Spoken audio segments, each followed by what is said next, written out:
So what does Islamophobia mean to you? So I think Islamophobia would be like an act of terrorism or an act of attack against Islam.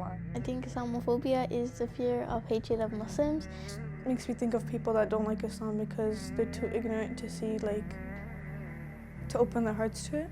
People making fun of you for being a Muslim or dressing a certain way. Islam is something negative. It's something that shouldn't be practiced or believed in.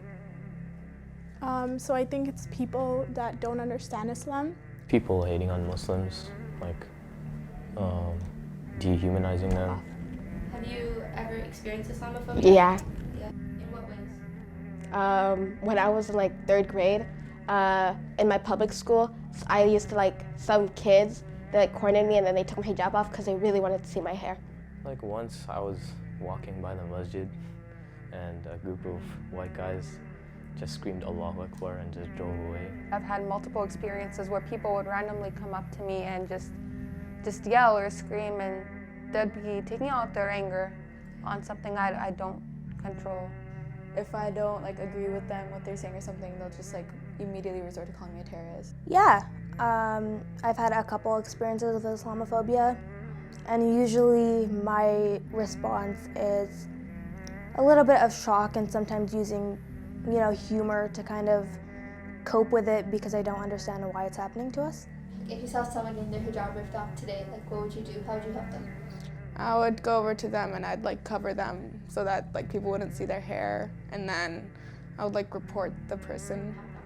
Well, I'd run up there, start covering her first of all because her hijab got ripped off, and then I'd get her into a safer area, and then I'd go back for the person who ripped her hijab off. I'd confront the person, whoever did that, and then I just try to make the girl feel better about it, because obviously that's it's embarrassing for that to happen in front of everyone.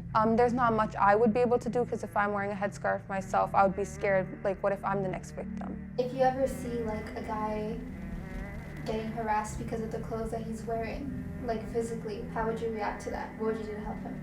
I'd call for help. I'd try and help out the guy as well, try and help fend off his attackers, I guess, because, he's also a Muslim brother.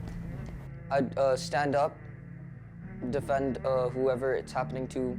I would step in and stop the whole altercation, because it's not okay. If everybody wants freedom of speech and freedom of religion, then you have to also give it to others. And how would you rate Islamophobia on a scale of 1 to 10? 4. 5. Maybe 6, 7? 7, 8. An 8 or 9. How can we educate people on how Islam is the true message, or how it's more peaceful than people see it? So maybe by actually acting the way that Islam says to act, and by spreading that message instead of just saying you're Muslim and doing a lot of horrible stuff. That's how people will understand that it's an actually good religion and what it preaches is correct.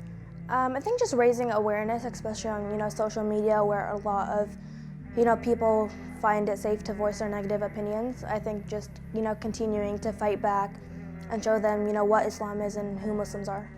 I think we should educate everyone about Islam a lot more, because some people have the concept that all Muslims are terrorists, but then also some people have the concept that all Muslims are like ISIS, right? So I think if we educate people that no, we're not all extremists, right? We're normal people, then Islamophobia would go down. Basically just inform them, get people up there, start making posters, start talking to people about situations like this.